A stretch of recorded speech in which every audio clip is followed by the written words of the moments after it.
Oh yeah, Rock Creek Park. Hey, what up? Yeah, Rock Creek Park. Doing it in the park. What up? It's your man, Manny Faces rocking with you.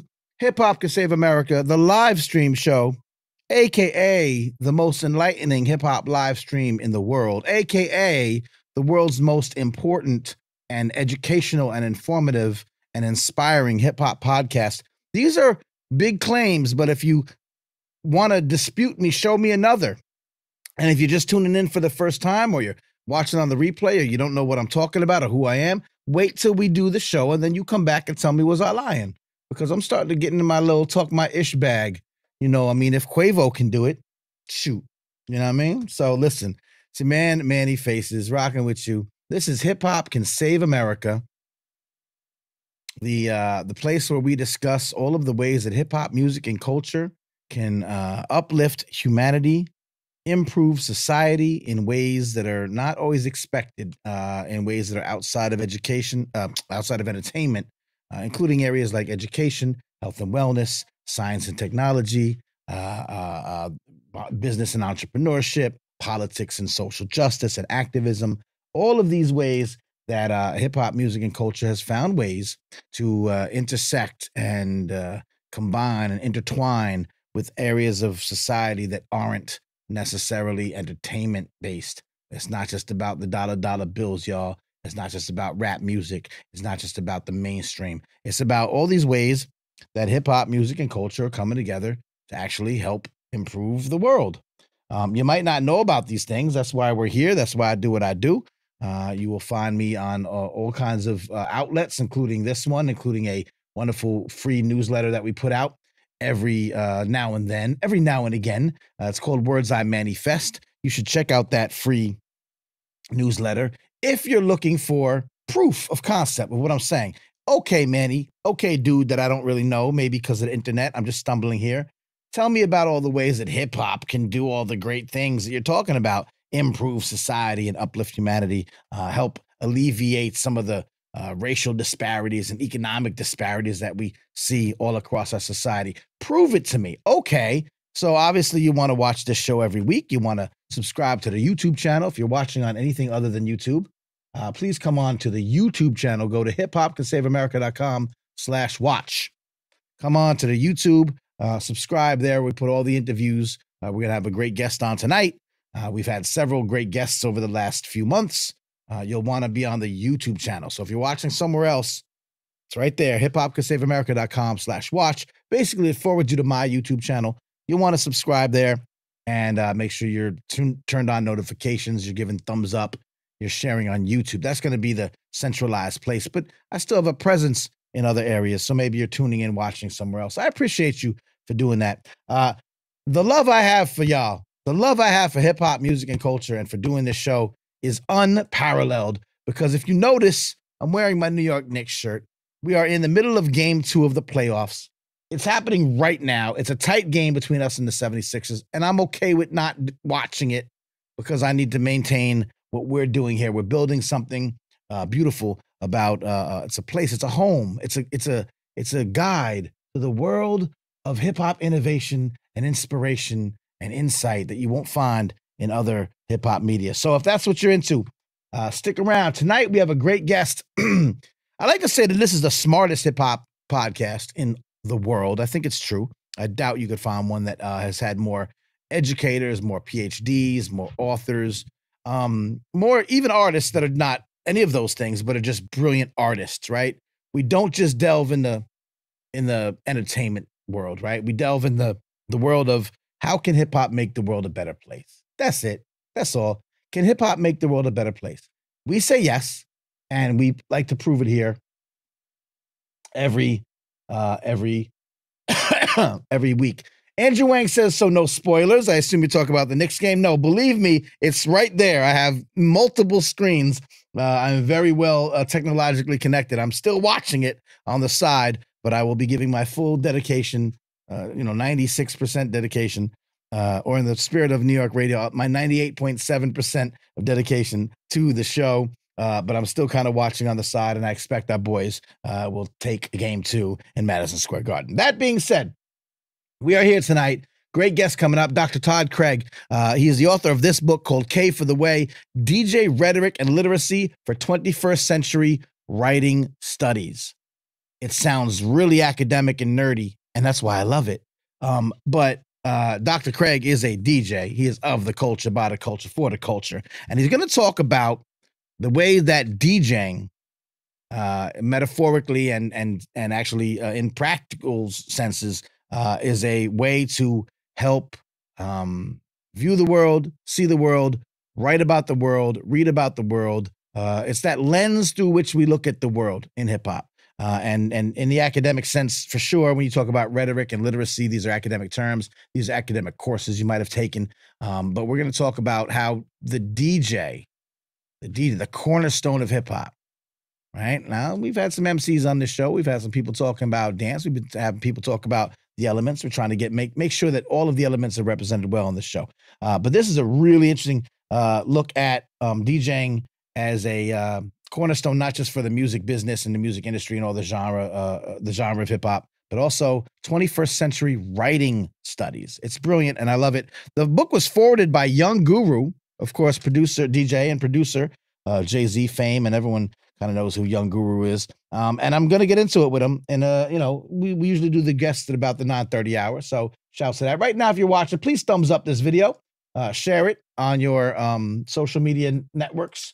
Again, if you're not watching on YouTube, please come over to YouTube.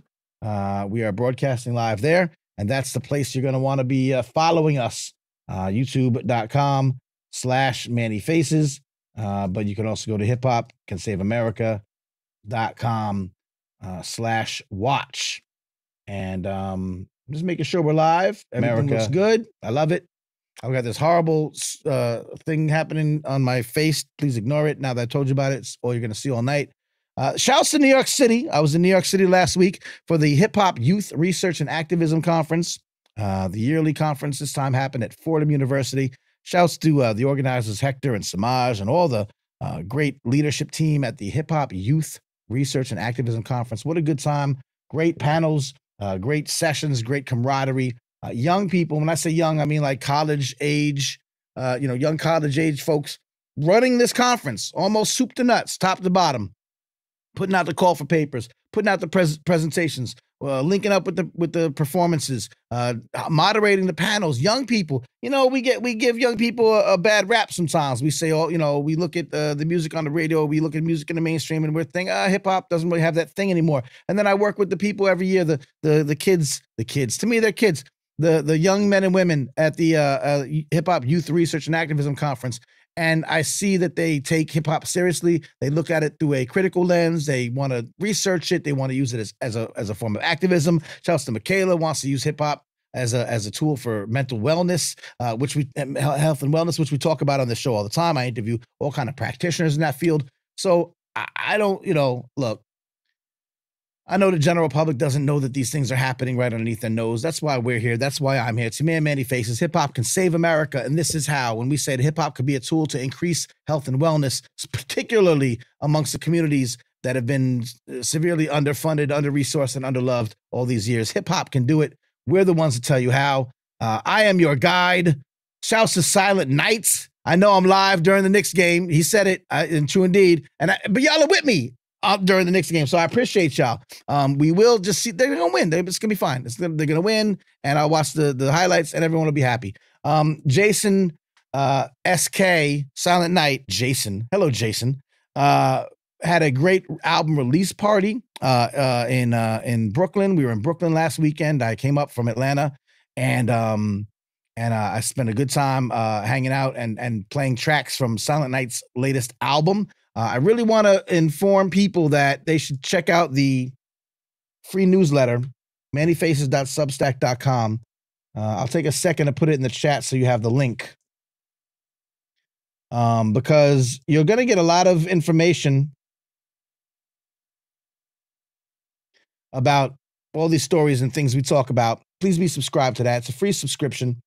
You can pay to be, to support the work, but check it out. Check out that Substack. We're going to go into why. All right. It looks a little something like this. Oh, I didn't play the intro. What am I doing? Let's go. Manny Faces. You sick for this one. Sick for this one. Sick for this one. The thing about hip-hop today is it's smart. It's insightful. The way that they can communicate a complex message in a very short space is remarkable. And a lot of these kids, they're not going to be reading the New York Times. That's not how they're getting their information.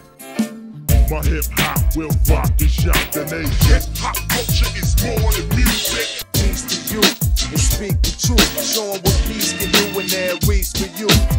My hip-hop will rock and shock the nation. Rap is something you do. Hip-hop is something you live. So hip-hop didn't invent anything, but hip-hop reinvented everything.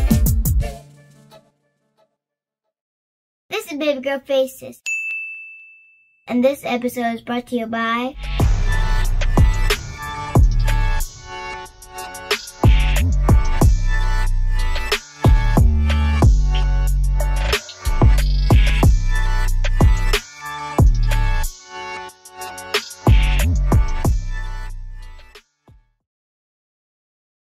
God dang it.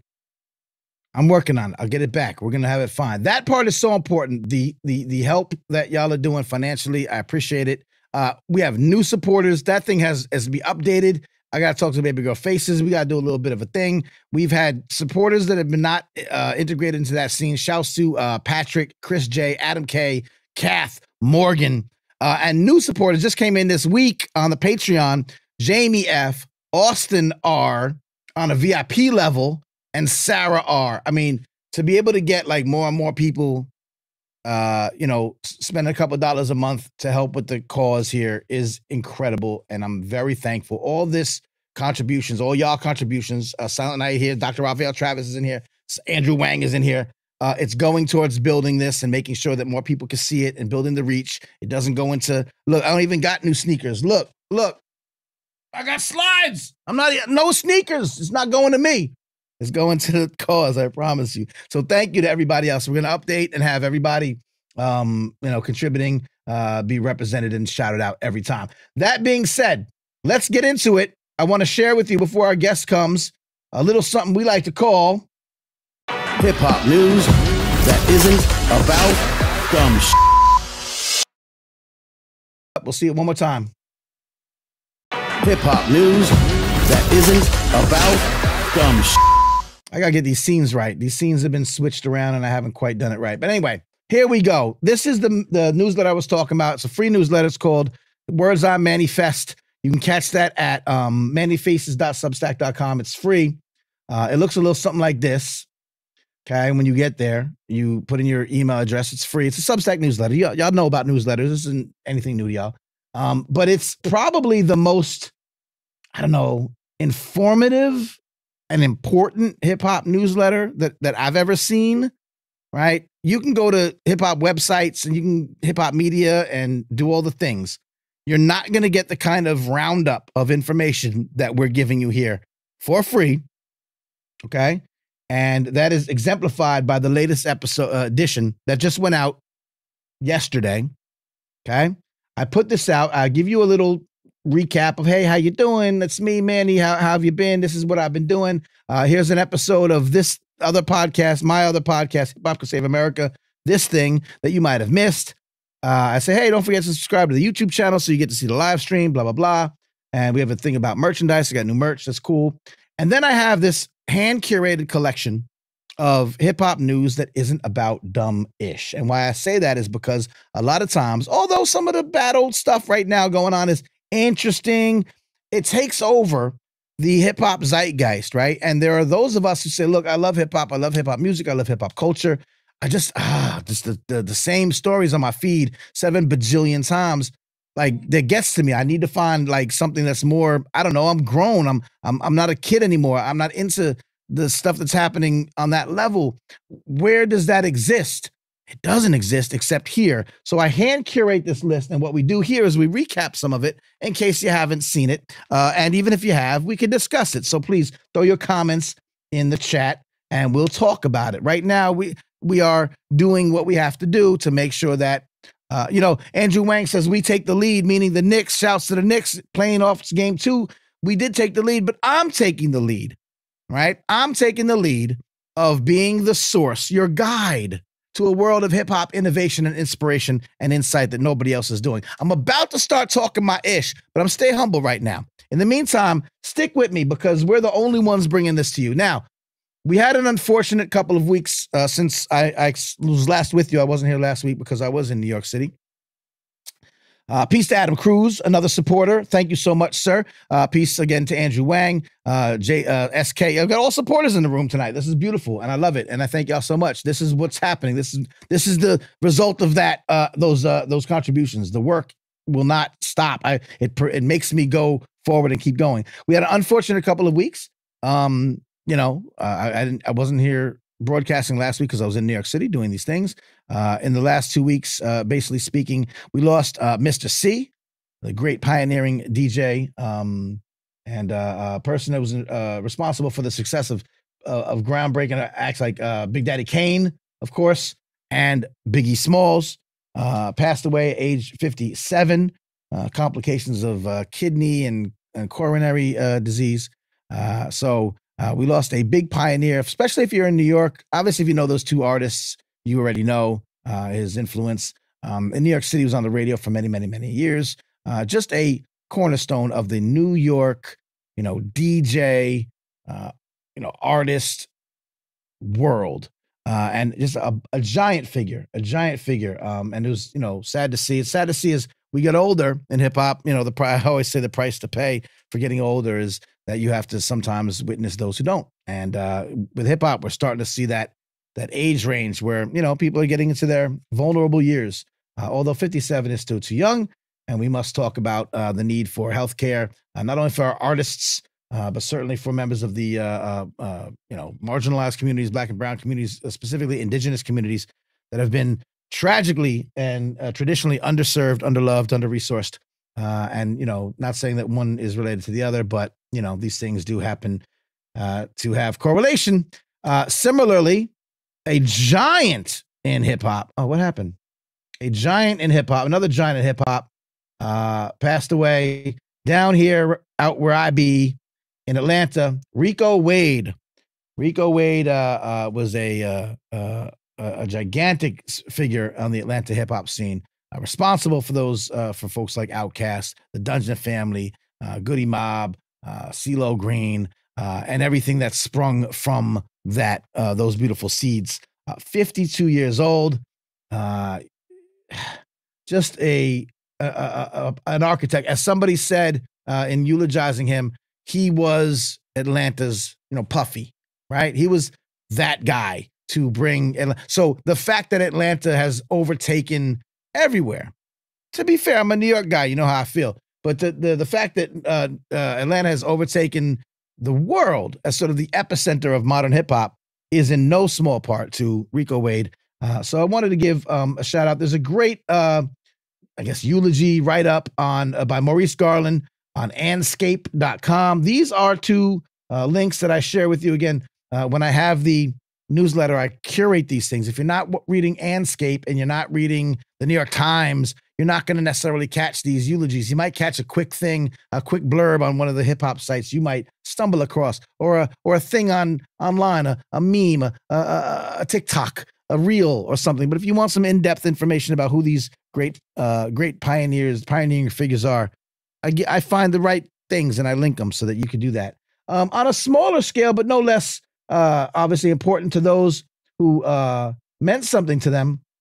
I didn't know DJ Reality personally, but a lot of my people did. And so this came across my feed. As you know, I'm real connected to the New York area hip hop scene and people who are affiliated with that. And Audra Morel, DJ Reality, passed away as well. There's a homegoing happening in Florida sometime soon, April 28th. So I guess this weekend. And there's a GoFundMe to help out. Now, you may not have known DJ Reality or their family or their friends, but, like I said, people of my people, I still tend to shout out. I'm sure we lost some folks around the country connected to hip hop that I don't know and that it didn't come up on my timeline or in my thing. But if it did, I want to shout them out. Similarly, Josh Rowdy Rousey died. This guy was from Durham, North Carolina, sort of a teaching artist, a hip hop educator, worked with the great program called Next Level, which assembles a group of hip hop teaching artists, an MC, a DJ, usually a dancer, a graffiti artist, or a visual artist, sometimes a filmmaker. They still haven't chose a podcaster. I've been saying, my friends, let's go, and basically brings them to another part of the world as American hip hop ambassadors, cultural diplomat ambassadors. It's a great program, been running for almost 10 years. And Rowdy was part of that. So I know some of my Next Level family friends know who he was. And again, very community minded, working with the youth. And again, so in the latest edition of the Words I Manifest newsletter, I shouted these 4 folks out. And I'm pretty sure that, again, I'm not trying to win points here, but when I say y'all support means that we get to amplify these stories, it's because you're not going to hear about some of these things amplified elsewhere. That being said, on a I guess a more interesting tip. This isn't exactly a more fun tip because he's also passed away, unfortunately. The great MF Doom. These are some interesting stories. So now we talk about some people passing away. We give flowers when we can, but I also try to the stories that might be buried. Again, the influential, inspirational, innovative stories in hip hop that might get buried.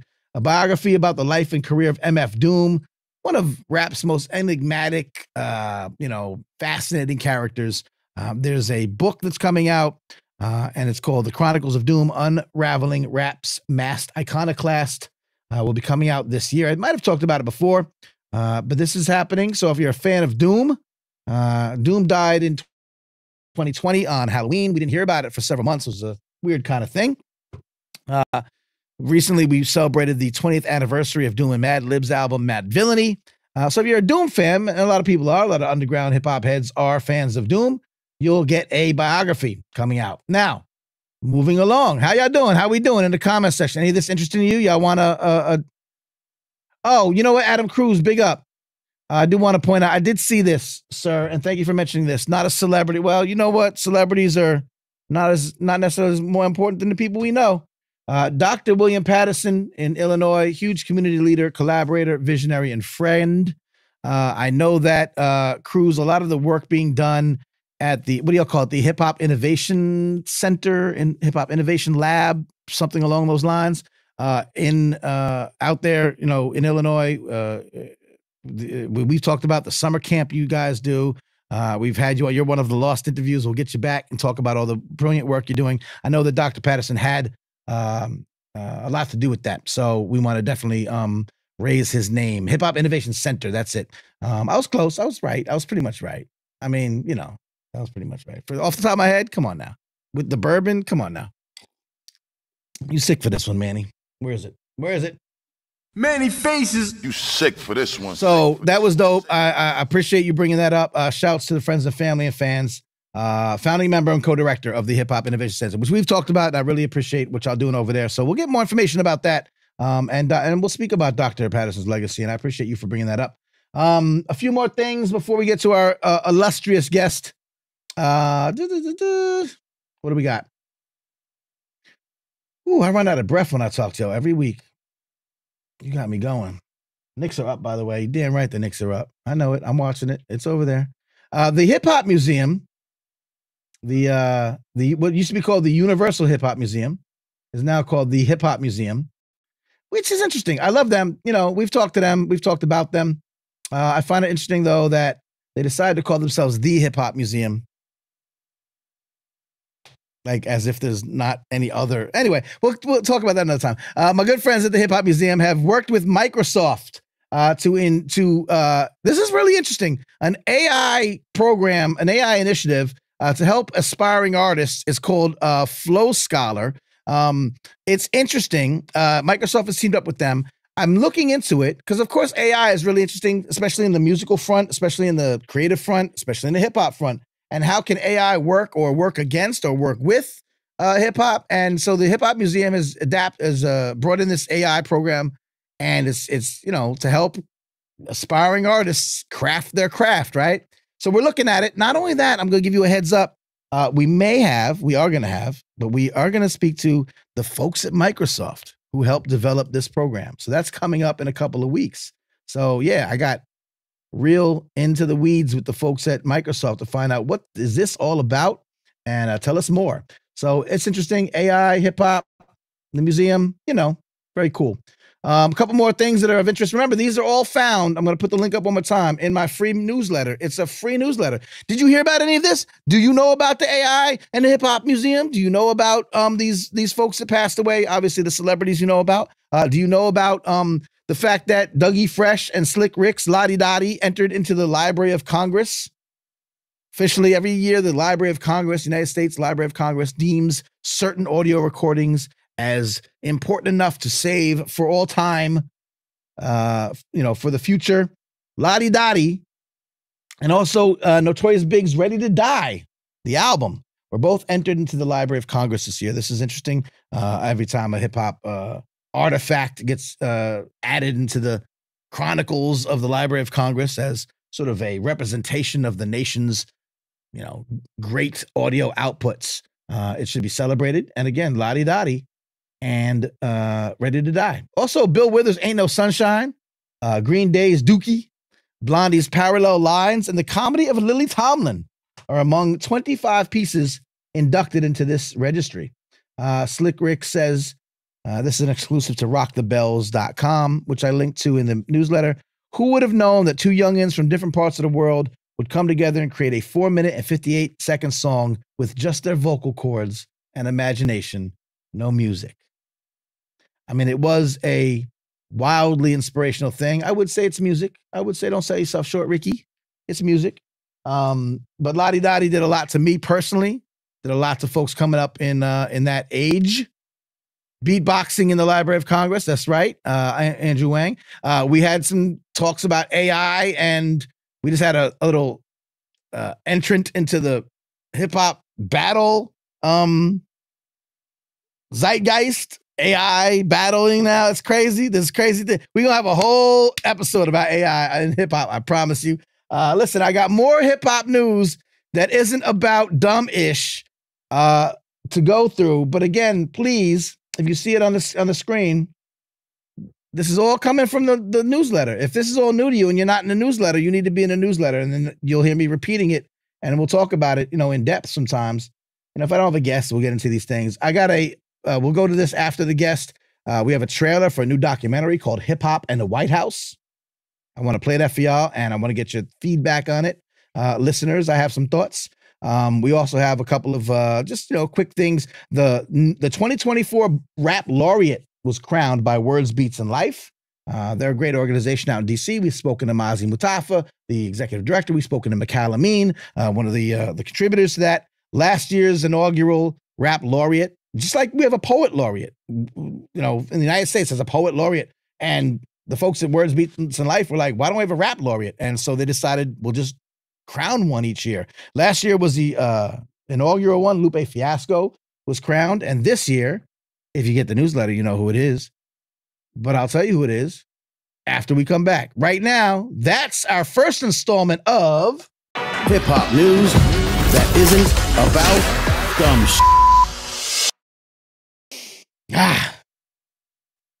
It is. All right. We're getting there. I got to redo the screens. I got to spend some time on the, whatever. See, Manny Faces. Rocking with you. This is Hip-Hop Can Save America, the live stream show. If you're watching on anything other than YouTube, come on over to YouTube. I see you on Twitter. Get off of that crazy platform. We're at hiphopcansaveamerica.com/watch. YouTube will be the place where it kind of will settle in. So definitely want everybody over there. Shouts again to our wonderful participants and contributors, folks that are actually contributing financially to help keep the lights on. If you don't keep the lights on, it looks like this. And who wants to see? Nobody wants to see this. No, this doesn't even look good. I mean, tonight with this little thing I got going on here, it might be better. But normally you don't want to see that. So thank you for helping keep the lights on. We're working on ways to expand the reach, get more people. We've got some great guests lined up. But if you're a patron, you can get inside information. You get discounts on the merch. We got new merch. I got Hip-Hop Save America t-shirts and stuff. We'll talk about it later on. Without further ado, as I promised,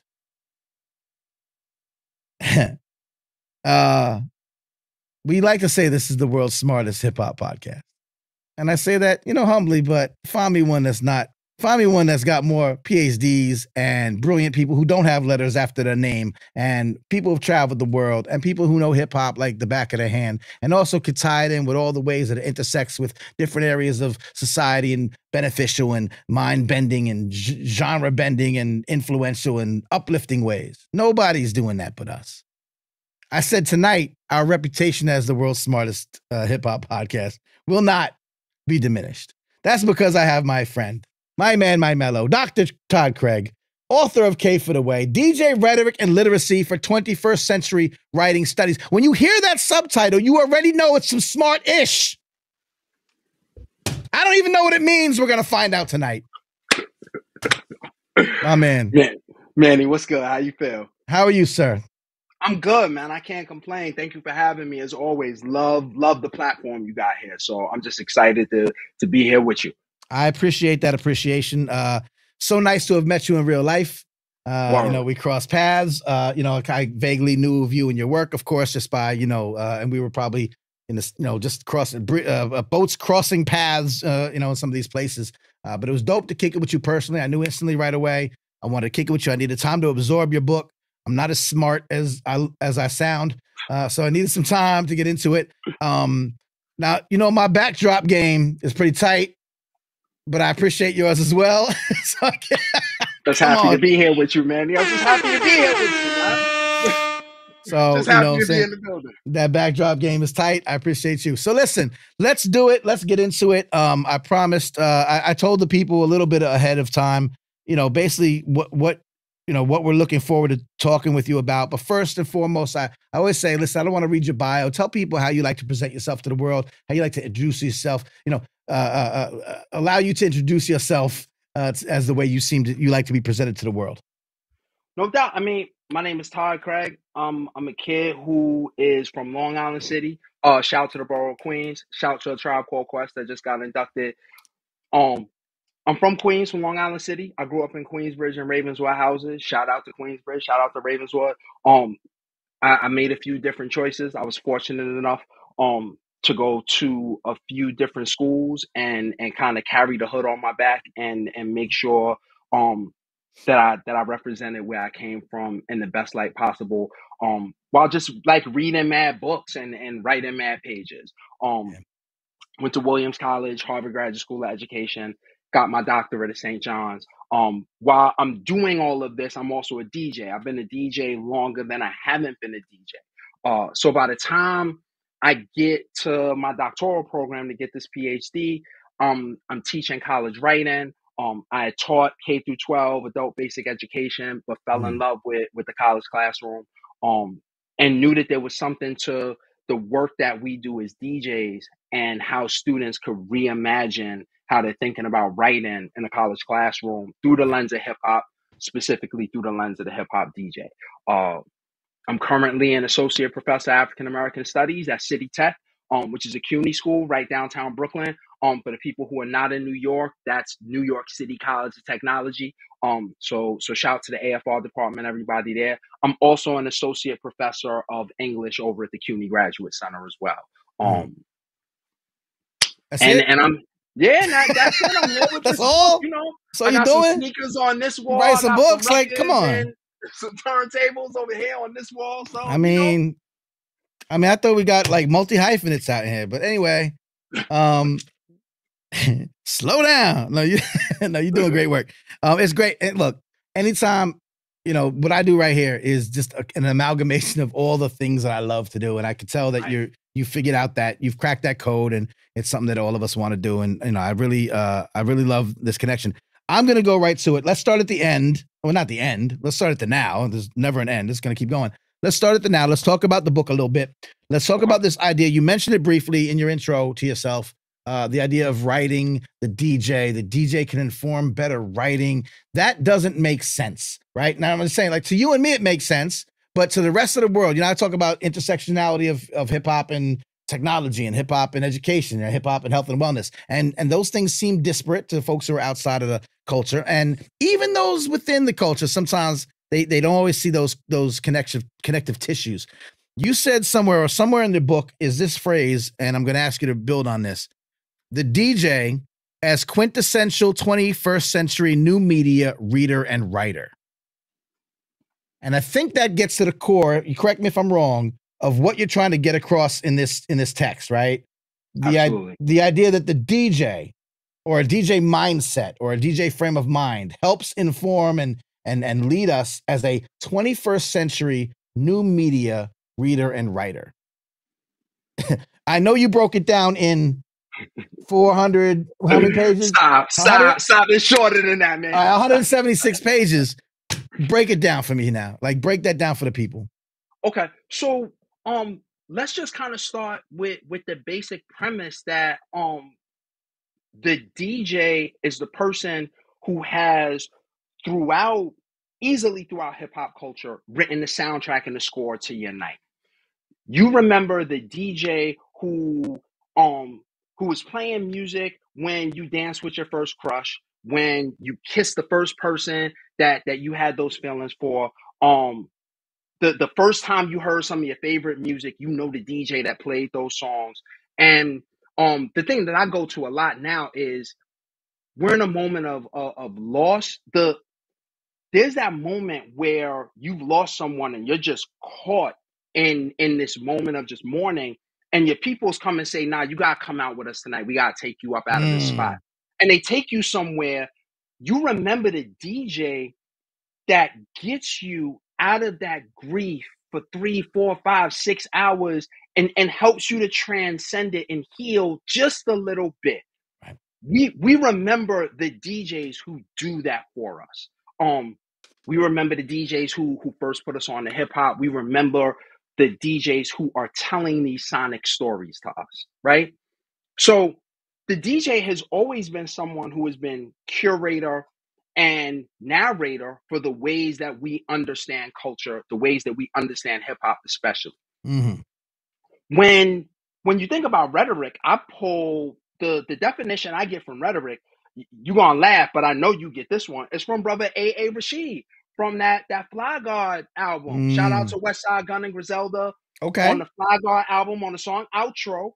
Brother A.A. Rashid is like, yo, you better curate your art because nobody's gonna be here to tell your story, and you need rhetoric. And he's like, who said rhetoric is a bad word? Listen, rhetoric means persuasive language. Of course, I'm giving you the super, PG rated version of what he was saying, but right, so, right, and maybe a little bit whittled down. I get it. We planting seeds here. They can go dig. Yeah, right. So he breaks down rhetoric in that way. There's another scholar who I mentioned, Carmen Kennard, and she talks about rhetoric being what gets communicated in music, songs, stories, visual arts, paintings, pictures, videos, and how people kind of communicate and understand through these different mediums. Right. When you put all of that together, that is what a DJ does all day long. A DJ is processing information, reading an audience, trying to get a sense of what the audience is actually doing, and then is making decisions about how they're going to be able to touch a group of people. And in writing classrooms at the college level, we ask you to write a draft of a paper, write a draft of it, do a peer review, get feedback from people. And you do 3 or 4 different iterations before you hand it in to be graded over 3, 4, 5, 6 weeks sometimes. Mm-hmm. A DJ has about 1 minute and 30 seconds to make a choice about what's going to keep the people moving or clear the dance floor. Right. And so DJ rhetoric is simply the ways in which DJs are communicating and are persuading people and moving people in specific ways. Which then brings us to DJ literacy. Literacy is just about being able to read, write, critically think, and communicate. And so DJ rhetoric is the idea that DJs are able to do a specific sort of reading and writing, critical thinking while they're in the midst of playing, and then communicating to people day in and day out. I mean, that makes a lot of sense. I'm a DJ too, as you know. I've been DJ for a long time. Right. That makes a lot of sense. That 1 minute and 30 seconds, by the way, when you don't know exactly what to do, you start sweating. You're like, well, I know what, and then it. Yeah, and listen, as a DJ, it's not about, my music was in double time and so I can't do the math. It's about, yo, I close my eyes and I know what this music is Yep. that's here, and I And make it go. yeah, And I make it work whatever the situation is. that's right. And man, you also come from a generation too where, I mean, we have hard drives now, but there was a moment where if Right. you carry 2 or 3 record crates, That's all you had. that's all you had, and Yeah, so you had to make it work. that's There right. was no, you know what, y'all not feeling me, so I'm just going home. Peace. You you Right. had to you had to Right. make it work in Or that let me just moment. drop And an effect and then switch genres because I happen to have another crate loaded up on a Serato. Like, you had to say, well, this is what I got. This is what I got. So, so this is interesting. So this is something that, we talk about all the time, that hip hop gives folks an inherent ability to do things in the world that non-hip hop minded folk can't do. Like that, you're just not equipped for that. This is something that we get naturally. You wrote in the book how you, and I say this all the time, every DJ is kind of a low key engineer. You know what I mean? A low key electrician, a low key, because we don't go to school for this stuff, but the wiring, there's feedback. Why is there feedback? What do we have to, like, we learn these things as we go. And that allows us to be better problem solvers, that translates to life skills across the way. So as a DJ getting into the academic field, when did you sort of realize that some of the, again, those inherent skills or those, that street knowledge skills of being a DJ just kind of coming up in the game translates into these transferable life skills in academia or just in life in general? When was the so spark? so I think I first realized it probably in undergrad, where for various sociology papers, I started, when I was talking about specific, you know, issues in dealing with society, I found myself quoting hip hop artists.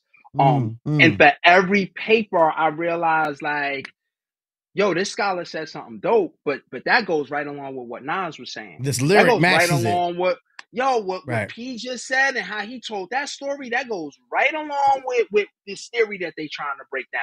Okay. My professors at the time, they were like, we don't know who you quoting, but it Right. it makes sense. Like it connects.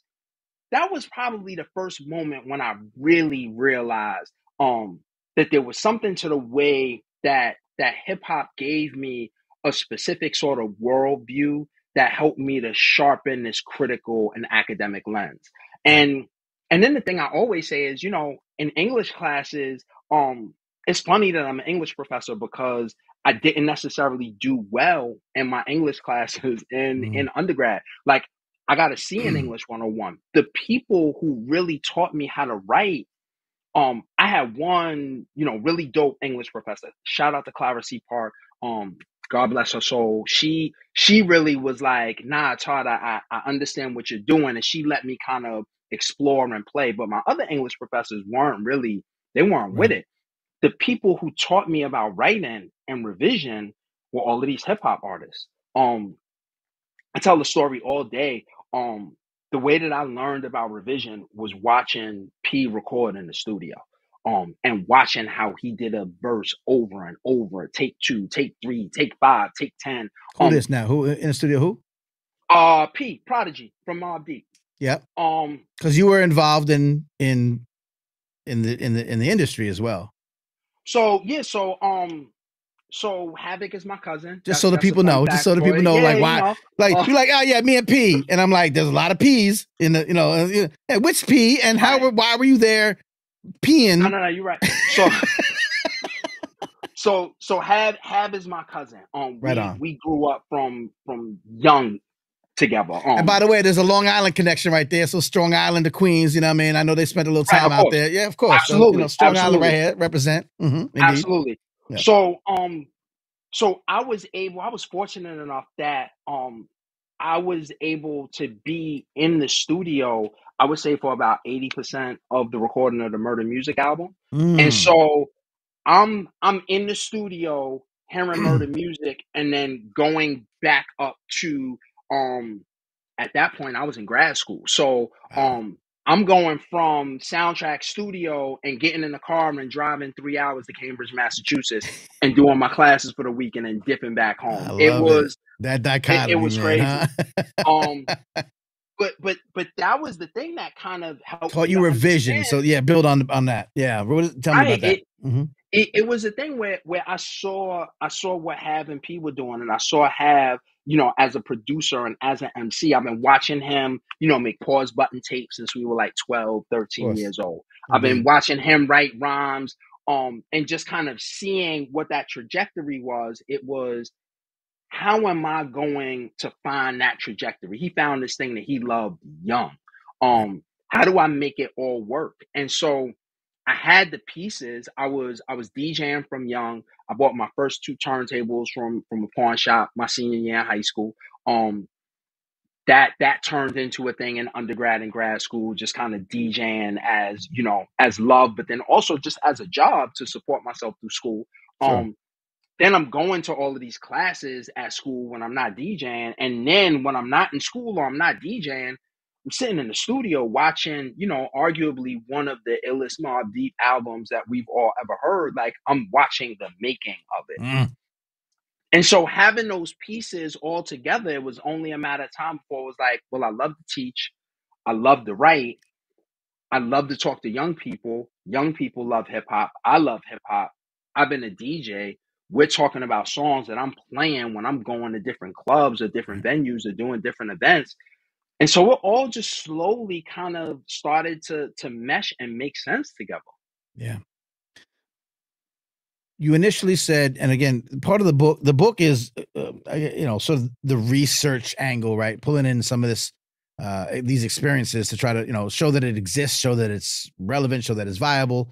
One of the things you said in here wasn't that there wasn't a lot of scholarship to, I guess, not say validate, but like to express what you're discovering.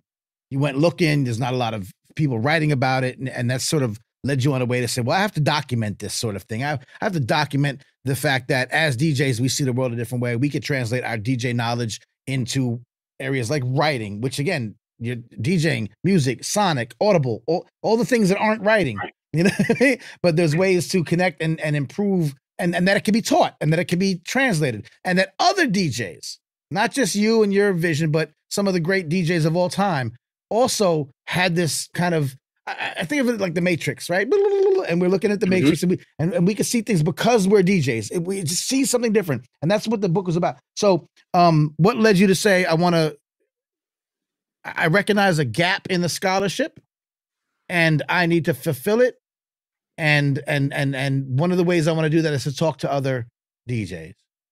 So, the first thing was I had a lot of professors who were just like, yo, why you want to talk about this rapidy rap thing, Todd? Sure. Like, why not heavy metal? Why not rock and roll? Oh, when I only understood hip hop as Public Enemy. If it's not PE, what are we talking about here? As they say, I live in Atlanta now. As they say, bless their hearts. I get it.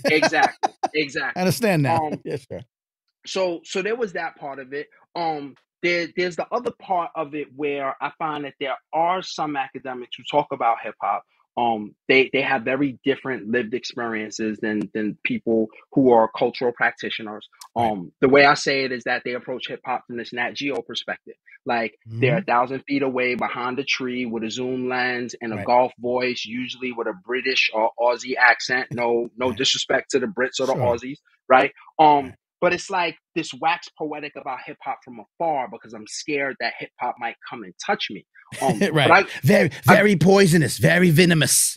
Right. But I grew up in the culture, right? Like, I grew up listening to Mr. Magic and Marley and Red Alert and Chuck Chill Out. Like, these are the things that are part of my DNA.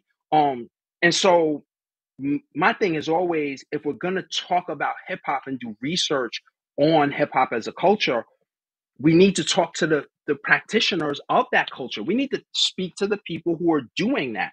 And so for my dissertation, I interviewed over 90 DJs. In the book, you get excerpts of about 30 to 35 of those interviews out of the 90. and some of your favorite DJs. Right. And you know, shouts to all of the DJs who open up their doors to me. And you know, when a dude was like, "I'm doing this doctoral dissertation on the DJ," they were like, "I don't know what you're talking about, but come on, But let's let's do this go. interview real fast." Yeah, Right. yeah, Let's come kick on. it. Yeah. So I felt like it was just important. And the other thing, the last thing is, in academia, at the point where I was writing, everybody wanted to talk about the MC.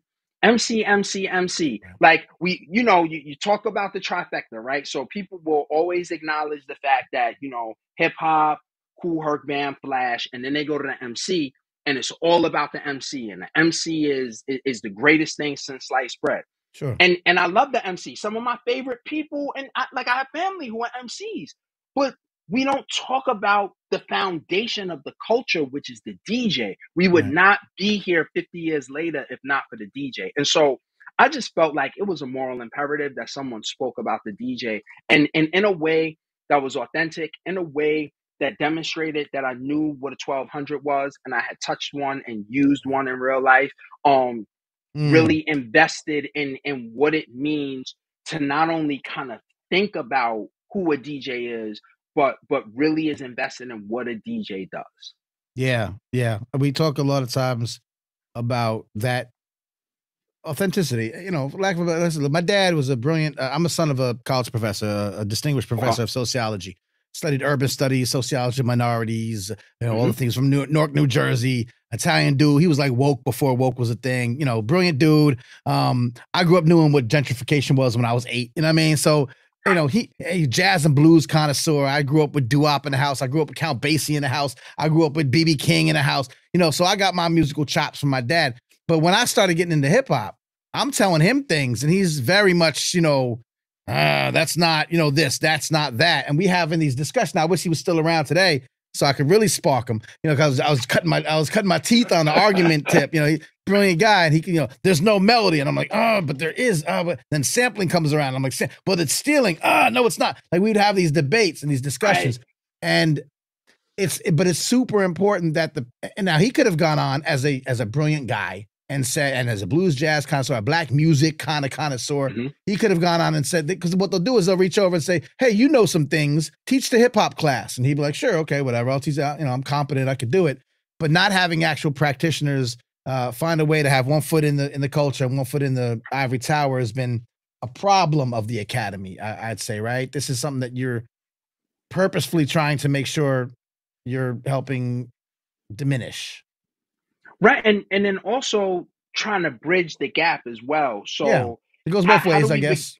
How do we begin to have this conversation where we're thinking about some of this academic theory, but the ways that we're making sense of it is with the voices of those people who are on the ground doing that work all day. I think there needs to be room where we can be doing both. And I would argue that what becomes more paramount to that conversation is the thinking and the ideas that the DJs are bringing to the table to help us make sense of what this academic practice should be. For a complete outsider, we're talking a little inside baseball tonight. We're talking about as if, and we always have a great bunch of academics that are watching and a great bunch of hip hop practitioners that might be watching. But if I was to take this chunk of tape right here, look how old we are, tape, and say, let's go to the videotape. Wolf, what's his name? Warner Wolf. We'll go to the videotape. That's an old New York reference. If I took this bit of video and I said to somebody who's, in the academic world, wants to help young people be better writers, be better, creative thinkers, particularly in the world now. And I'm gonna know if we could tie this in to the idea of media literacy and knowing what we see and knowing what we hear and accepting the truth and realizing the hype sometimes and separating the two. How can a DJ perspective, this is pure outside of the culture, they're not used to this kind of talk. Why would I even entertain this concept on a pure layman's term, basis? So I think the most important part about education at this point that I think is missing, but I think is you see it in the best teachers and practitioners and professors. They take cues from their students. They meet students where they are They figure out the things that students are interested in and engaged in. They think about where they need to get students in terms of what the course objectives are. Mm-hmm. And they figure out ways to infuse what students need through that course objective in the things that students are already engaged in. And Makes so sense. I'm always learning about hip hop through my students. You know, hip hop is a youth sport. I got a lot of gray hair in this beard. So the ways that I stay on point, I know the ways Yeah. that I remain relevant is by listening to what students are listening to, Yeah. having conversations with them about, oh, what you're listening to is not the first iteration of that, but it might have been sampled from this person who sampled it from this person who Sure. sampled it from this person. All of a sudden, we're now talking about critical thinking. We're Yep. now talking about history, legacy, lineage, and we're doing really, really rigorous kind of archival work as we think about the history of the culture. Yeah. Hip hop is 50 years old now. So Right. at this point, kind of digging in the crates and going through the archives of what music is, what different artists are doing, and then how DJs are consuming all of that information and then bringing it to a listening public, I Yeah. think has everything to do with talking to students about how they're consuming digital media, how they're thinking through that media, and then recommunicating it to other people. Yeah. I just saw today, and again, there's so many parallels you can make. This doesn't have to do this with writing specifically, but I saw today somebody on LinkedIn posted a great like slideshow of you know, images breaking down how the, you know, the Drake, Kendrick Lamar, J. Cole battle thing that's going on is just another example of brand competitiveness. Coke versus Pepsi, Apple versus Microsoft. Like, this isn't new. This is all part of a thing. Now, obviously, there's an offshoot because hip hop is built on this idea of, you know, competitiveness and dissing and going back and forth. But it's also to say, look, we're in a different era now, and these are brands as much as they're, you know, artists. Right. And there's some Right. parallels to that. So just having this conversation now opens up a door. Let's say you were teaching a marketing class. You could now bring in the current, you know, iterations of what's happening in the music scene and say, here's what brands have been doing. This is a marketing tactic. This is a marketing technique. In fact, it may have been purposefully a marketing technique, some would say, you know, and there's ways to make these tie-ins all the time if you have an ear to the, you know, a finger on the pulse of the community, which DJs tend to do, you know. Right. And what I find with DJs, and especially in the conversations with all of the DJs who I spoke to, you know, earlier you were saying like DJs are low key electricians. There were some DJs who were like high key electricians who True. went to like vocational school, like Red Right. Alert went to a high school where he was learning all of that engineering. So there were different DJs who were doing that work, but then you have DJs who are in the art. You have DJs who are into kind of toys and memorabilia. You Right. have DJs who I are got a few. right, Oh my God. exactly. Listen, Biz Markie, like we know about his collective spirit. Yeah. But the Right. collection, curation, these are archivists. These are, yeah, right. Right. Mhm. So even like as I look in the back of my at the sneaker wall, I remember getting into a meeting with Clark Kent, and he just was like, "Really, that's what you're doing?" I'm like, "Clark, it's either this or the records," and I figured this is the safest thing messing with you. He's like, "Yeah, you're right about that." But somebody like Clark who is, you know, someone like Clark or even Bobito who can take you back into sneaker culture for decades upon decades. Right. There's something else that DJs are doing besides just playing music. That becomes really important for us to kind of think about, because it's this sort of archivist, archaeologist, curator mindset that great DJs have that bring them to these other things and these other loves. And if we can get students to kind of see that, and it's like, you can start here, but also have your hand in a bunch of different other things. DJs show us how to multitask in the best ways possible. Yeah, and Guru, young Guru, by the way, who wrote the foreword to the book. Absolutely. You know, that was dope. You know, like right out of the gate, just started and said, literally the first words. Hip hop does work that a lot of other things don't do. Right. And and that's sort of it. Right. It's what we always say is it's a remix culture. It's a remake culture. You quote from the book. I quote all the time from Grandmaster Caz in the Art of Rap documentary, where he says hip hop. Matter of fact, it's an intro to this podcast.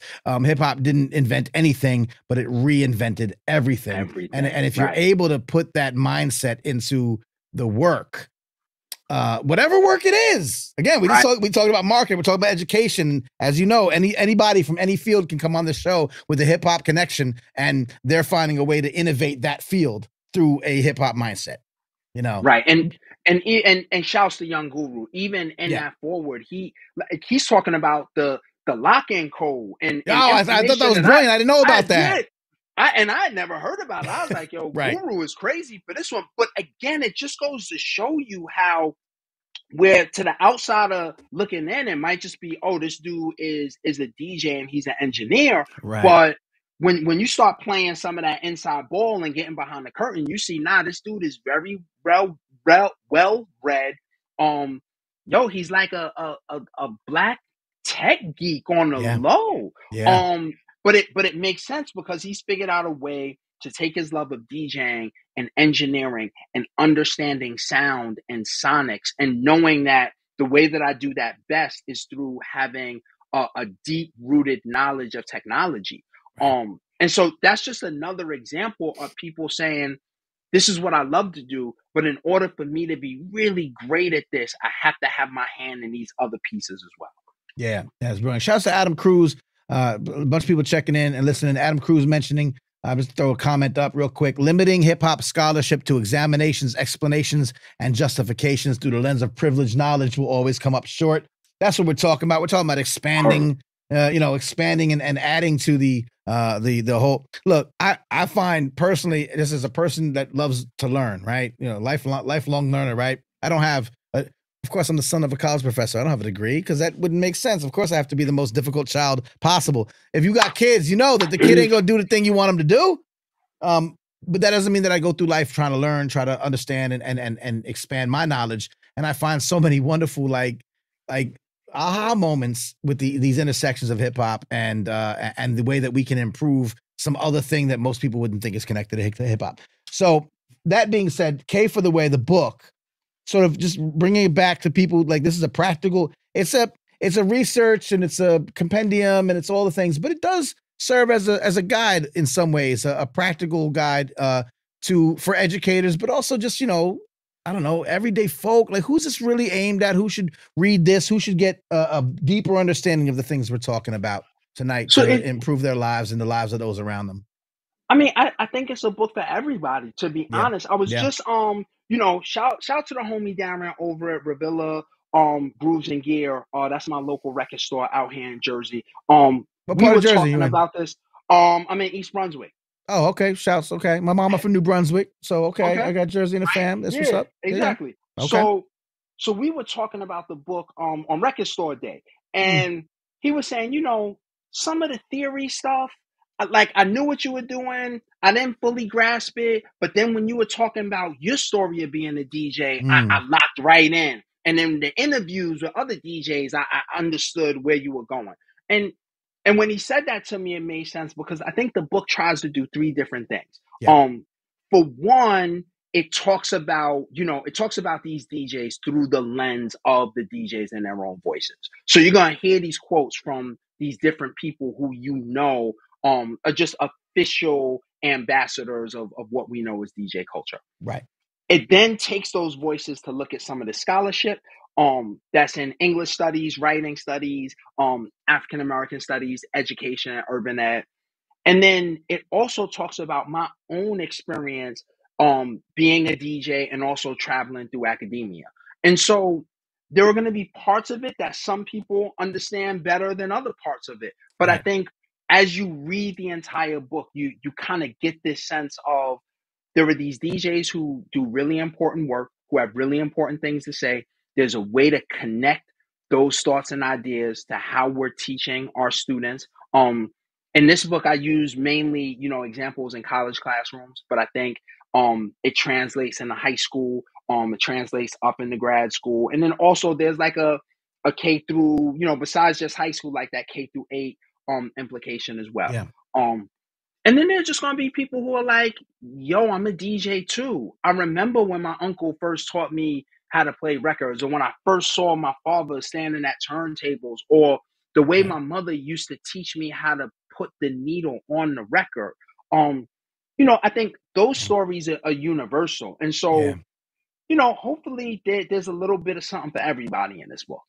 Yeah, fair enough. The DJ memories, or as my good friend Summer McCoy, who you might know, talks about mixtape memories. So that's mixtape curator. Exactly. Shout out to Summer. Summer's the consulting producer of this show. Me and Summer are partners for a long time. She always looks out. So yeah, it's that idea of, look, I tell you, I remember my dad used to have a turntable, Lafayette, right? We had the nice Lafayette turntables. They were belt driven, diamond tip needles, right? And I was trying to learn how to scratch, but you couldn't do it on those. So I'm putting a record on top of a record. You know what I mean? When he caught me, oh boy, you know, I was like, well, now I gotta get my own turntable. So I had to go out and find my own, and you wrote about, we're talking Radio Shack, we're talking about Realistic, we're talking about Gemini. Come on. That's what we had to do back in the days. What you just explained there is sort of the connective tissue that I find really fascinating, and I think other people will as well. In the book, you don't have to be a DJ to appreciate this, the stories, the perspectives of how a DJ sees not only their art, their craft, the world, and how it connects to other fields, industries, ways of thinking. And that's what this is all about. We're trying to find better ways, right? To do the things we already do, but to bring our unique knowledge and perspectives that can only come from people who the soundtrack of their lives is hip hop. Right. And the other important thing too is, and I hope this message comes across super clear in the book, is that without the DJ, we wouldn't have this thing called hip hop. Right. And so the cornerstone. We spend a lot of time talking about the MC. Again, I love MCs. I love all my B-boys and B-girls. I love all the graph folks. But without the DJ, we wouldn't have this thing it's the connective tissue that you talk about, right? All of these elements come together based on the DJ. And so it was really important that this book just spoke to that as well. I appreciate that. As a DJ, and as someone that wants to make sure all the elements are represented, if you're going to call yourself a hip hop show, you're going to call yourself a hip hop media outlet, we need to talk about all of the hip hop elements. Most definitely about the, how you call it, the cornerstone, as they say, of hip hop. What is next for you? You said you're teaching in like 4,000 play. What are you doing? Like, what's happening? You're doing a lot of things right now. Obviously, we'll talk about where people can get the book. It's called K for the Way. It looks like this. It's got the milk crate, of course, so it's official. I used to steal them from 7-Eleven. I mean, I used to borrow them from 7-Eleven. People used to acquire them and deliver them to me from 7-Eleven. Let me not. I can neither confirm nor deny that I have 2 or 22 of those crates in. Yo, side note, I'm so mad. So Home Depot started selling the little crates, and I'm like, oh, those are dope. They don't fit. They do it on. They're just a little too small for. I'm like, what are you doing? You know how many of these you can sell? You can sell millions of these. Yeah, but they don't. They not tapped into the culture, and there's nobody there to say to them, yo, you just need 3/4 of an inch more, and you have a whole different demographic that you're gonna sell to. And then also while we on the topic of the record crate, shout out to Kathy White, the cover artist. She is super dope, that's dope. Out of Philly. I love it. And this was her idea. So I always shout her out in this moment. I love it. Representing Queens, representing Queens on the bottom there. Queens get the money. You know what it is. Yeah. And I'm teaching in CUNY. The upcoming project I'm working on right now, I'm actually working on a biography with the homie Breakbeat Lou. So shout out to Breakbeat Lou. Oh, you know dope. who Breakbeat Lou is. Course. He is one half of the curation team of Ultimate Breaks and Beats. Yep.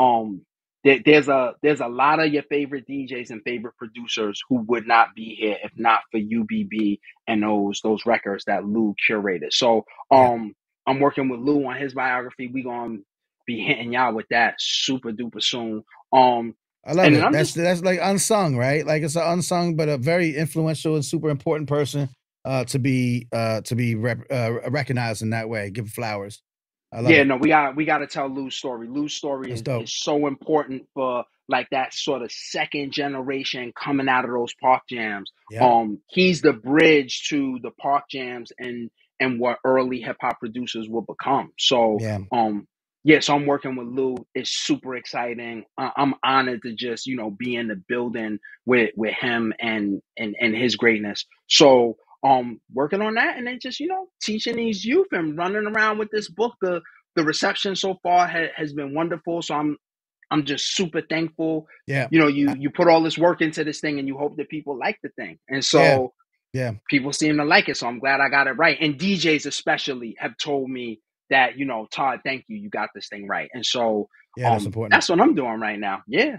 That's what's up. I know this may be obviously people see this in the future, but do you have any I know you had some appearances, are you dancing around? Are you showing up anywhere soon? Or is it just not at the moment you have anything on the calendar? So the next thing I know that's coming up is I'm gonna be down at Emory University. And that's coming up in September. So it's a little Okay. ways away, but you'll see I'm right the there. I'm rollout in for that. Atlanta. Yeah. I'm right there.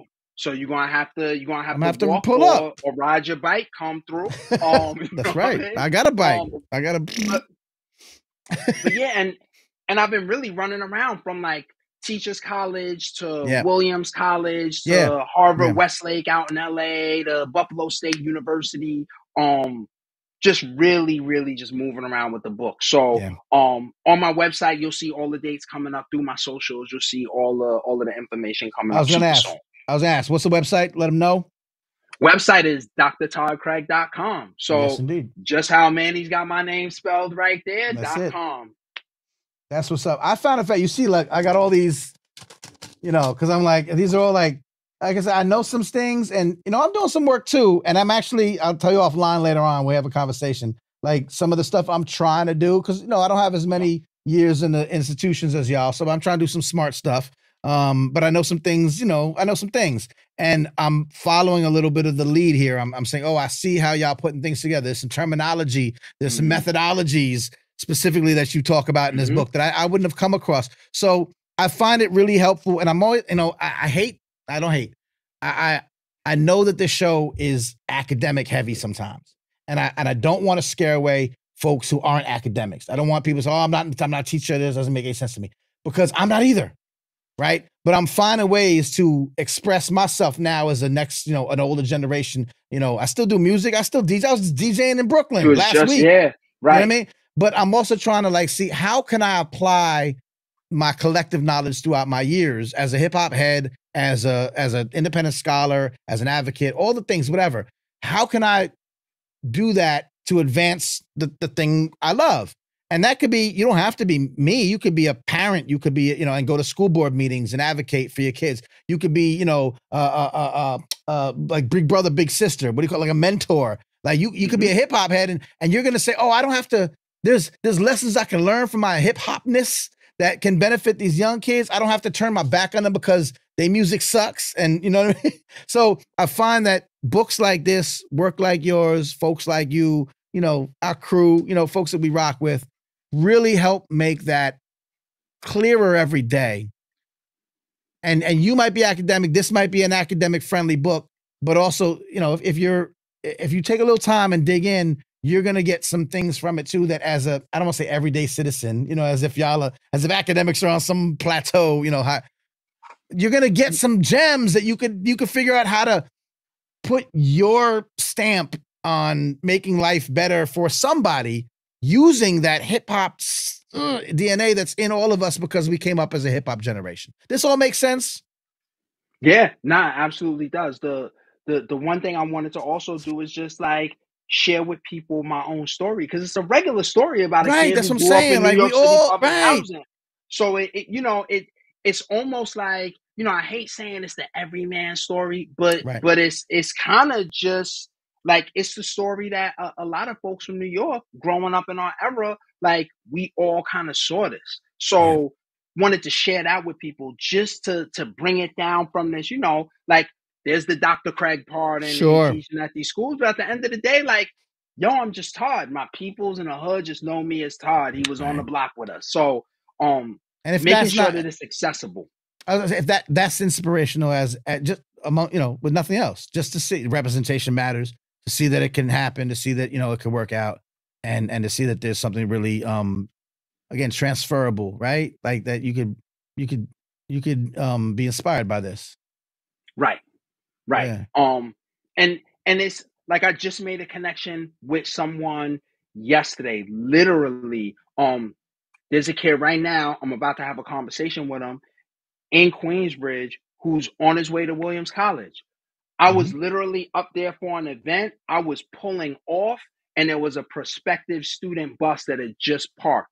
And so here I am driving off the campus, and here's this kid from the same hood who's just getting off the bus to have this experience at the same college that I went to. And so when you're able to make those connections and it's that representation matters, like, we're going to have a different conversation that just looks like, yo, I did it. So you're going to be able to do it. You already got there. 75% of the battle was already done. That's it. Yeah, I appreciate you, man. I appreciate you taking the time and breaking it down. It's you know,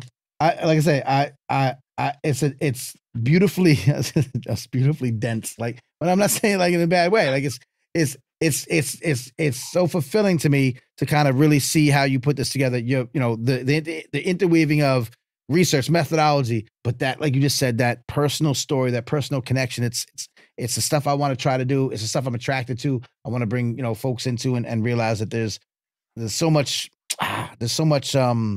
inspiration in this type of work, and you exemplify that, sir. So I thank you.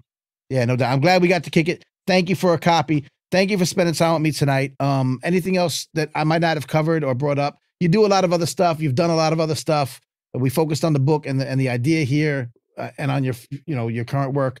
Come back. Let's get Lou on here. Let's have a little. You know what I mean?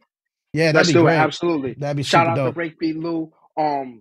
Manny, thanks for having me again, and for everybody who's there, you know, drtoddcraig.com. You can get the book there. You can follow me there. On IG, I'm at Black Ink 411. So you can get my information on IG as well.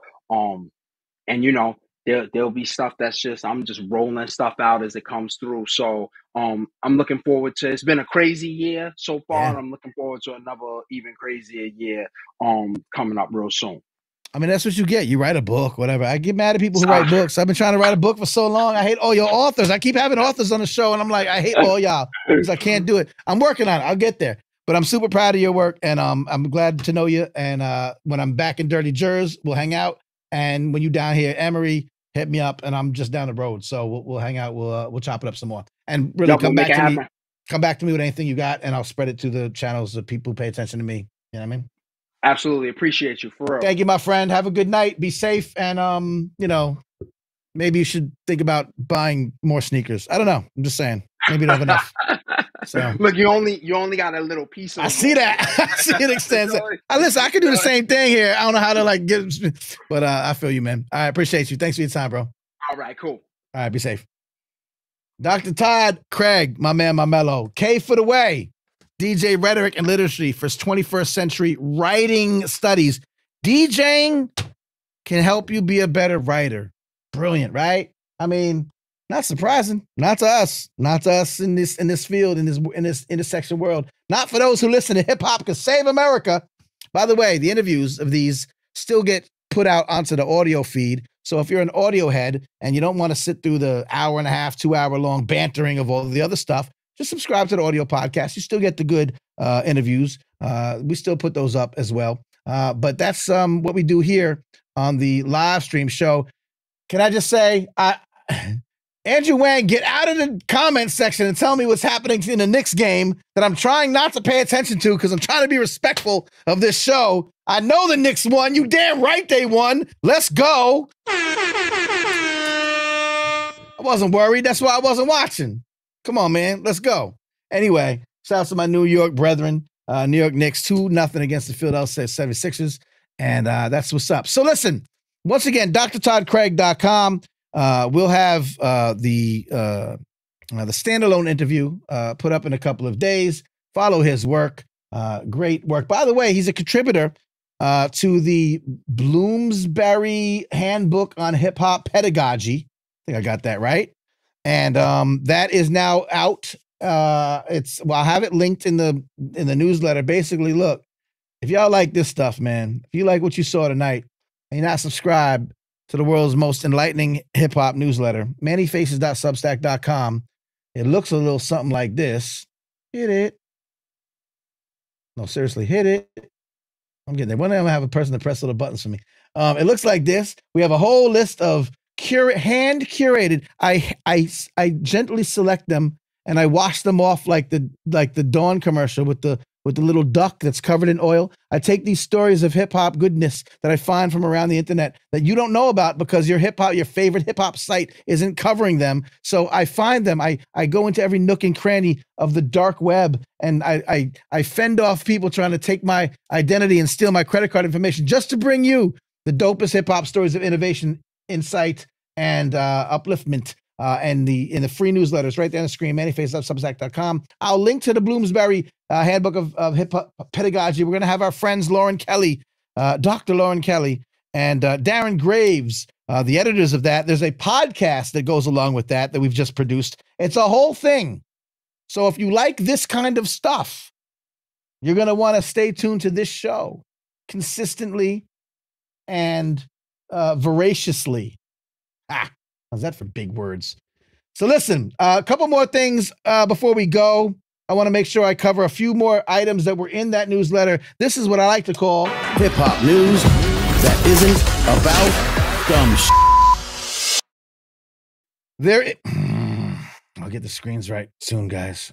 Bear with me. There is a new documentary out, and I haven't seen it yet, and it is called Hip-Hop and the White House. Now, if you know me, you know I do some work in the social justice field as well. We have a great social justice podcast that also mixes hip-hop into the mix called Newsbeat. I've had a couple of folks on this show, including Representative Jamal Bowman, congressman from New York, to talk about this intersection of hip-hop and top politics. And I've always advocated for hip-hop to be a force for political activism and for political, a force for political force. Does that make sense? So there is a new documentary coming out. It's on Hulu. I think it's dropping like now, like today. Today might have been the day that it dropped. And it goes into a little bit of the background or the current state of hip hop's involvement with politics. Now, I'm going to tell you right away, and I won't rant about it till probably next week after I watch it and I have a few things to say. I think that a good portion of hip hop's ability to influence the political theater, as it were, has nothing to do with celebrities, has nothing to do with probably a lot of what's going to be covered here. But I'm giving it the benefit of the doubt. I'd like to hear about it. There was a great article, which we point to a lot in CNN a couple years ago, that said how hip hop helped flip Georgia, right? And so we turned Georgia from red to blue in the last presidential election. And there's some tie-ins to how hip hop had that effect because of Atlanta and the surrounding areas and et cetera, et cetera. This isn't something to discount. This is important. A lot of people think that hip hop no longer has that ability to influence, to be a force for change, political change or political messaging, or any of the things that it used to do when it was all about fight the power and blah, blah, blah. And I vehemently disagree with that. I think that hip hop has actually done more in recent years because I don't look at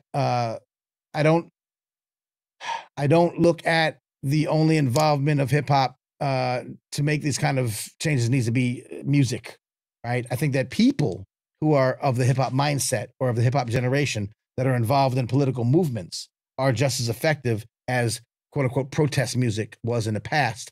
And they get overlooked because we don't often look at that as being hip hop. We only look for, artists and celebrities and and maybe Jay-Z doesn't do a protest song, but he, finances Khalif Browder documentary and he bails some protesters out. So there's some political involvement behind the scenes. So it's a complicated thing is what I'm trying to say.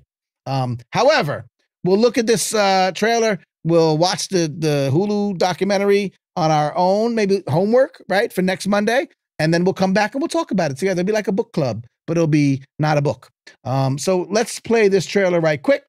And let me know what you think about it. It's produced by Anscape, which is a interesting website that's come up and kind of blossomed in the last couple of years as a kind of culture and sports and, culture news kind of place. Anyway, here's the trailer. Let me know what you think in the chat. Let's go. Hip-hop continues to speak truth to power. Tupac, NWA, and those guys connected me because it was in the language that I speak. Reagan's the father of crack cocaine as far as we're concerned. For him to have the courage to say, F the police, was new, different. The Clinton years, we saw the growth of hip-hop. You got New Orleans entering the game. You got Houston being a big factor. When Ye said George Bush doesn't care about black people, that was supremely important. Black people were seen on television begging for help, and nobody came. In 2020, Obama put me on his summer playlist. He did need a validation of his blackness. If you know, you know. Some people might have saw him do that and thought, oh, okay. They don't know that that was an anthem. We got Kanye in the White House. That's powerful to me. Hip-hop has new ideas, new language. It cannot be stopped. So you don't have to be a political hip-hop artist to make a political statement. This is the story of how hip-hop got the power.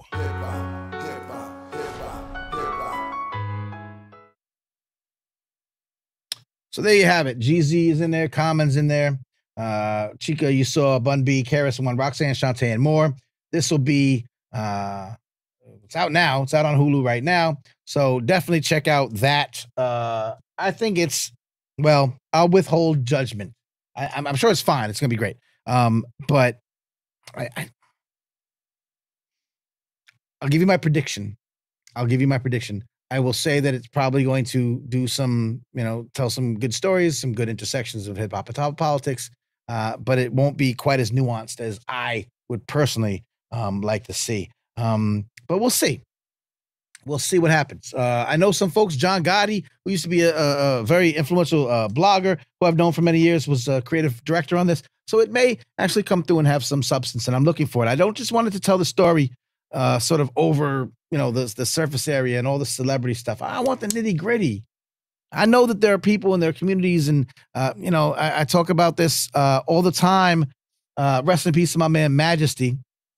Majesty was an independent hip hop artist and show producer, and he did a bunch of things in the New York City area. If you're ever in New York City, by the way, starting now, May to September, if you're ever in New York and you're visiting or you live in New York, and you go to a subway station called Union Square. It's downtown New York, Manhattan, and it's a big subway station. It's kind of a hub. And you'll go up the stairs outside of the Union Square subway station, and you'll see a group of people just circled around each other, right? You might say, as a hip-hop person, that looks like a giant cipher. And it is. And it's a beautiful giant, oh, hey, dog. It's a beautiful collection of people. Some of who are there for this thing, and then some of who are just passing by. And as New Yorkers, people in New York might do, they'll stop and look at this performance thing that's happening. And what's happening is it's called Legendary Ciphers. It's a group of people. In the center are people rapping, ciphering. There's a beat. There's a music playing through a speaker, and people are just taking turns rapping for hours, from 8 to midnight, every Friday night, 8 to midnight, Union Square. And I say that because the great Majesty started this tradition, this event, this initiative that now takes place, entertains tens of thousands of people every year for free. Just walk up. You want to spit? Just get in there and spit. You want to watch and be entertained? Just watch and be entertained. Been going on for a bunch of years. Majesty was a dude that was also an artist. He was an activist. He traveled to Palestine. He traveled, by the way, free Palestine, of course.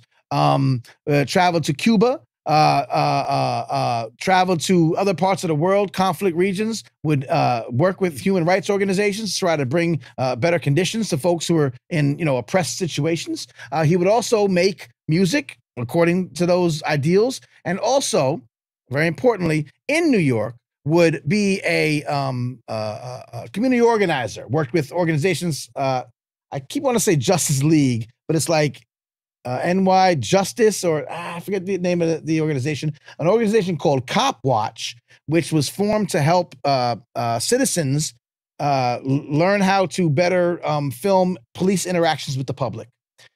Great organization, taught you about your rights, taught you how you could make sure that you're filming police interactions. Would talk about, when he would roll up with his Cop Watch folk on a police interaction with members of the community, and the de-escalation would just happen because the police would know that they're being filmed. Not to say that this is direct correlation, but years later, you would see George Floyd, what happened with him. You would see that someone filmed it. If they didn't film it, we wouldn't know about it. There would never been a George Floyd, movement, et cetera, because of these types of folks that Majesty was involved in. And in the streets of New York, arm in arm with protesters blocking the bridge to protest the killing of Staten Island, the brother who was taken out for selling Lucy cigarettes. Come on. I know his name. I'm on a roll here, but I forgot his name. Dang. Y'all know who I'm talking about. Anyway, was out there protesting arm in arm. Even though he's a musician, he's a hip hop artist, he's an activist and doing all these things. This is what I loved about Majesty. He would then bring in, Hassan Salam was an artist. They did an album release party at Webster Hall in New York City, big venue. Shouts to Hassan Salam, dope artist in his own right. And what Majesty would do is he would invite these organizations that he was a part of, Cop Watch, Justice, New York City Justice League, whatever they're called, I forget, and have them set up tables. Just like you'd have merch table, you'd have Eric Gardner. Thank you, Red. Eric Gardner. You'd have merch, you'd have t-shirts, and you'd have like CDs. He'd have tables where they'd have pamphlets and information so you could learn about these services. I don't know how many New Yorkers he touched like he touched me. I suspect there's quite a few, and I know a lot of them because I was at his memorial service at the New Eureka Poets Cafe that was packed to the rafters with people who were, influenced and touched by his artistry and his activism. And I know that there were dozens and dozens and dozens and probably hundreds. Now, that's not like the thousands or hundreds of thousands that might be affected if, I don't know, artist A or celebrity B dropped a big protest song about some injustice happening. But I suspect that the level of emotion, or the level of sincerity, or the level of inspiration that you got knowing Majesty was tenfold what you might get by seeing a celebrity do a thing. If that man crossed your path, you didn't forget him. You did not forget him. And anyone who know him, anyone who hear me talking, you're gonna vouch for this. You didn't forget the power and his conviction. You didn't forget his the work he did, and you were inspired by it. You want to do just like him. You want to do more. You want to advocate. You want to pick it up. And I say all of that. And look, when I tell you I'm going to talk about my people, or the people that I've come across, I'm here to amplify other people's stories. It's not about me. I'm a nice person, and I'm cool and all that stuff. I really am. But it's not about me. It's about telling. I will always mention Majesty every time I do a talk. I do lectures, I do keynotes, and I talk about Majesty because it exemplifies what I'm talking about with this Hip Hop Can Save America thing. When you see someone like that do that, that's where hip hop community can turn into hip hop constituency. So all this hip hop in the White House, this trailer, this movie, this documentary, I'm sure it's fine. I'm sure it's going to be great. And we're going to talk about some of the celebrity and you see Maxine Waters give props to hip hop, that are all saying stuff we already know. But if you're talking about political activism in 2024, and you're not talking about grassroots organizations and grassroots organizers like Majesty, Dr. Bettina Love, who we had on the show, my first ever episode of this show, came on and had an initiative called Hip Hop Civics Ed, which was a hip hop oriented way to teach civics to young people because the schools don't do it. And you're going to find this very difficult to give political knowledge. What's the word I'm looking for? Political literacy to young people. We don't have a lot of that. We get all that information from TikTok and memes, and if you get the wrong algorithm, you're getting bad information. So she invented a curriculum, hip-hop civics ed, still exists. I got to find out like what's the status of it. But it was a way to teach civic education. If your documentary, and I don't know, but if your documentary isn't mentioning that, it's cool. It's all right. When I had Representative Bowman on the show, Jamal Bowman, a congressman from New York, said he wants to do his hip-hop task force. And we're going to get everyone together and we're going to bring together all the members of the hip-hop community to make a task force that'll help, stamp out racial inequality and et cetera, et cetera. And that's great. Cool. Let me know what you're thinking about and who you want to bring into that meeting. Because if it's not folks, again, rest in peace, Majesty. But if it's not folks like him or Bettina Love or me, not to be honest, because I know of all the people. So if you're not talking about those kind of things, then I don't know. Flow Story agrees. Interesting. I saw the title and felt it was suspect, but we'll check it out. Okay. Exactly. We'll check it out. We will check it out.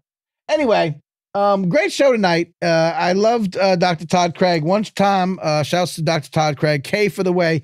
DJ Rhetoric and Literacy for 21st Century Writing Studies. It's academic, but it's filled with interviews with DJs that you love, iconic DJs from across the board. So I would certainly implore you, if you're a teacher, an educator of some kind, but also if you're, look, I know these shows can be academic heavy, but if you're if you work in an institution, a museum, a library, not necessarily a school, if you work in a municipality, we got to talk about the ways that municipalities can connect with their constituents better. Politicians. Listen, I'm not against politicians. I'm against politicians that don't, do the right thing. And I think part of the right thing is tapping into that hip hop constituency, but you got to do it right. You got to come from an authentic point of view. I look at my friend Do It All in Newark, New Jersey, right? City council member. That's an authentic dude. He's been a community guy for a long time. He's a hip hop guy. He doesn't hide his hopness. We've talked to on this show. We've talked to from Alabama, our good friend Adia Winfrey, Dr. Adia Winfrey, who has inserted herself from the hip hop, philosophy, psychology, education realm now into politics. I love those connections. If you of the culture, by the culture, for the culture, to be inserted into the political realm. So we want to make sure we big up the people who are doing that work, and we want to call some attention to those who do not. So anyway, long show, I guess. Yes and no. I can't believe the love I have for y'all that I didn't sit and watch this Knicks game, because it was a fantastic Knicks game. Knicks won versus 76ers, up 2-0. Y'all keep counting us out, bro. I don't know what you look. New York smashed, bro. We're not playing around. Go New York, go New York, go. The Knicks 2-0 against the Philadelphia 76ers.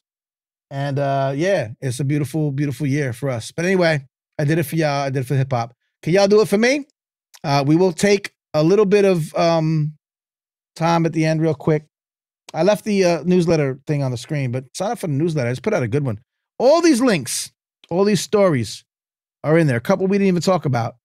There's a hip-hop photo exhibition that's from the Great Day in Harlem. It was a great XXL magazine did a big photo exhibition of all the hip-hop artists at the time in front of the building in Harlem. It was a throwback to the Great Day in Jazz photograph, which had like hundreds of jazz musicians. But they did a hip hop version of it a bunch of years ago. Now it's going to be in New York City Hall. We have a story about the first Olympic breakdancer, Breaker, is ready to take gold. Of course, we got breaking in the Olympics this year. We're going to talk to some of our dance friends. We want to make sure all the elements of hip hop are covered here. Red Summer, if you're still watching, I want to get you on the show, talk about all the work that you do out there. Obviously, those who are doing archival work, museum work is super important. We hear about the Hip Hop Museum. That's great. Sure, we'll want to get our peoples from there on the show and talk about all the stuff they're doing. I will have someone on the show in the next couple of weeks from Microsoft who's going to talk about the initiative that that Microsoft has done in conjunction with the Hip Hop Museum. A great, beautiful connection of AI and technology and hip hop and all that stuff. So we're going to talk directly to the folks from Microsoft. That's being lined up, and a lot of other stuff. The 2024 Rap Laureate was announced by Words, Beats, and Life. And like I said, Words, Beats, and Life is a great organization out in DC. They do a yearly festival, which just passed, but they do a lot of programming, hip-hop oriented programming, poetry stuff as well.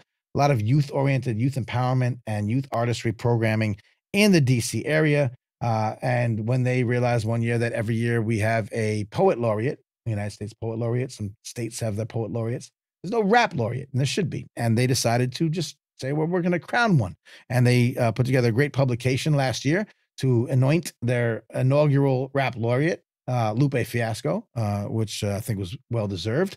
And this year, they have just announced their 2024 rap laureate, and it is Lil Durk. No, I'm just kidding. That'd be fine, but it's not. It's Black Thought.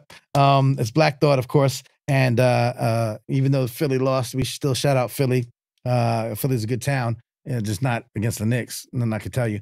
But in general, a good town. I like Philly. I was born right outside of Philly, so I do got love for Philly.